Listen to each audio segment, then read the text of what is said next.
Hi, and welcome back to this video guide on how to build an IT Helpdesk application. In part 2, we will learn how to create tables, field data types, and how to link tables using primary and foreign keys. Let's have a look. Once logged inside your Caspio account, it's very easy to begin building an application. All you have to do is click on this new app link, and then you'll have two options on how you can begin. You can either import data, so if you have some data offline, let's say in an Excel document or Access database, you can import your data into Caspio and then build your applications on top of your data. Or you can begin using a blank template. So let's start this way. The next step is to give your application a name. Now you're going to have your own naming convention. It really just depends on the type of application that you plan on developing. So if you want to build a CRM, you can call it CRM. Or if, let's say you're building an inventory management application, you can call it inventory management, and so on and so forth. The application that we're going to build is IT Helpdesk. And the entire premise of this application is for employees to be able to log in, submit a request to the IT department. IT will take a look at that request and provide comments and close out the ticket. And then you have the admin level user that can log in, and an admin level user sees a holistic view of all the tickets and all the transactions that are happening between the employees and the IT team. When done, click on Finish, and you should be able to see that application listed right here on the home page. From here, what you want to do is click on Open, and once you open up the application, you will be able to see this panel on the left-hand side, and you'll be able to click on each one of these objects to build your application. Now, the most important place where you want to begin inside Caspio is always going to be the tables object. This is always the starting point. Tables are the foundation of any app that you develop inside Caspio. This is where all of your data will reside. And this particular application is going to have a total of 3 tables. We'll need one table for users, we'll need one table for tickets, and we're going to have a very simple lookup table for department. So let's begin with our users table. We click on New Table link here at the top, and then let's add all of our fields to the table. The first field that I'm going to add is user ID to uniquely identify each user inside this table. And for my data type, I'm going to choose random ID. Random ID will automatically assign a unique random ID to every single employee that's inside this table. In a database environment, this is also referred to as a primary key. Underneath that, we'll have name. Let's also have department. Underneath department, we'll have email. Underneath email, let's have password. We want to have the password field inside this table because we're allowing our users to log in into the application to be able to submit requests, review requests, and be able to oversee all of the transactions. Underneath password, let's have account status. Underneath that, we'll have role. And finally, last but not least, let's have date added. So a couple of more changes I need to make to my table. For my email field, I'm going to turn this into a unique field because you can't have 2 different employees with the same email. The email is always unique to each employee.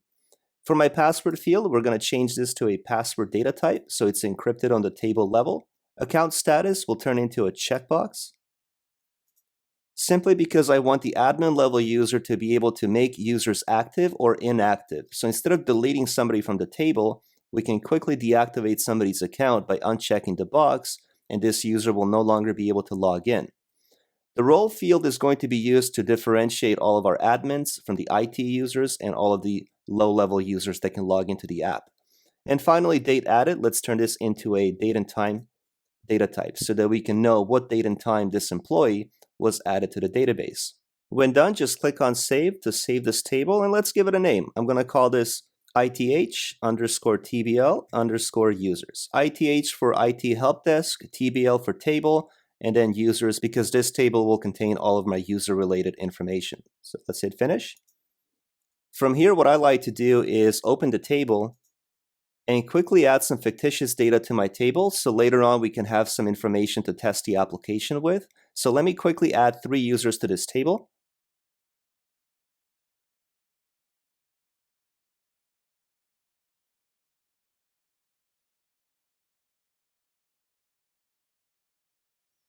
All right, now you can see in my table, every single employee in my table has a unique ID.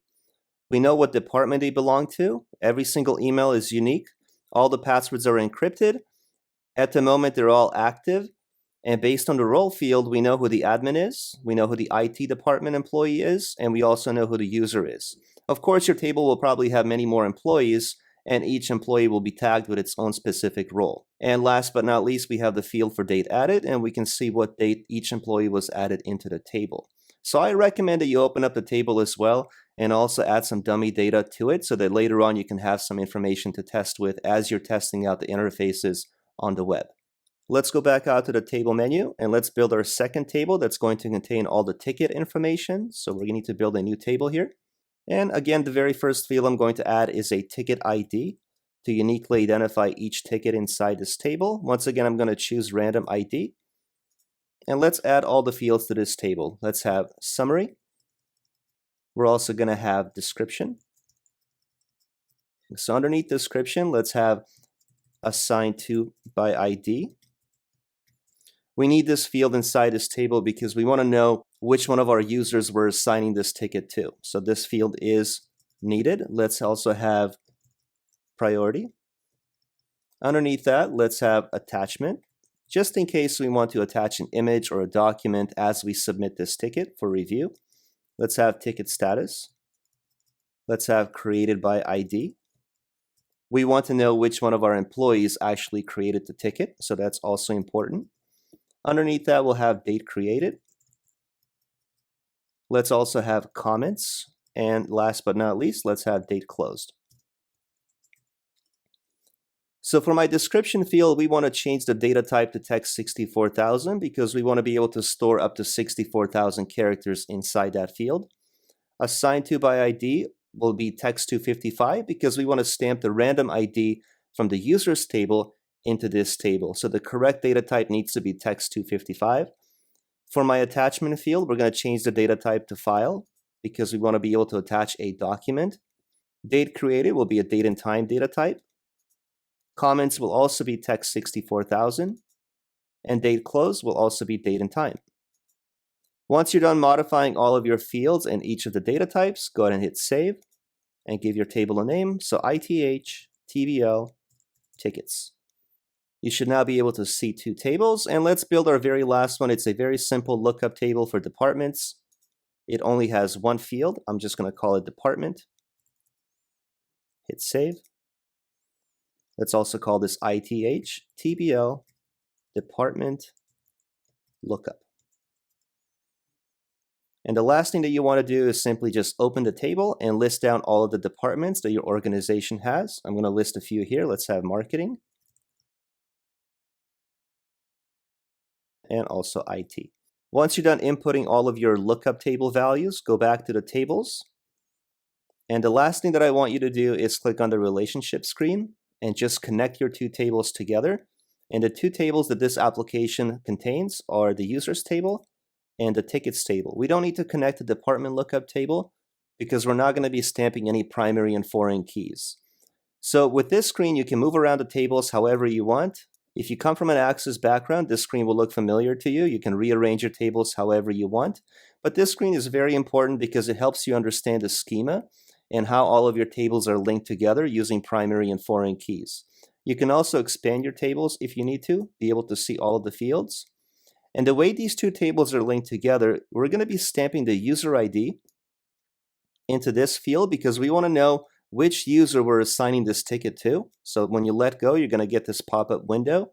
And all I want you to do is in this drop-down is select a name and click on this checkbox to use display value on the data page. The reason behind that is later on when you build a report based on this table of tickets, you want to be able to swap out the ID with the actual name from this table. So by connecting the two tables together and checking this box, you'll be able to accomplish that. The last thing that I want you to do here is just enforce referential integrity. When you do this, it prevents you from deleting a user if that user has related entries in the child table.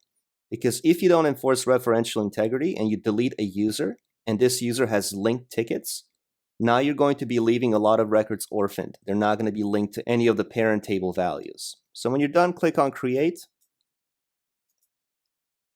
And one more connection we need to make is drag the user ID to Created by ID, let go again, and same thing, just select the name, click on Display Value, enforce referential integrity, and click on Create. Now based on this connection, we know that when a user submits a ticket, we're going to be assigning that ticket to a specific user from this table. And when the user submits a ticket, we also want to stamp the user's ID in this table so that we know which user created that ticket initially. And once you're done, just go ahead and save the layout of your table connection. And this completes the tutorial on how to build tables, how to assign and modify each of the data types and fields, and also how to connect tables using primary and foreign keys. Join me in the next video where we talk about views and authentications so that we can properly assign permissions to what user can see when they log into the application. I'll see you in the next video.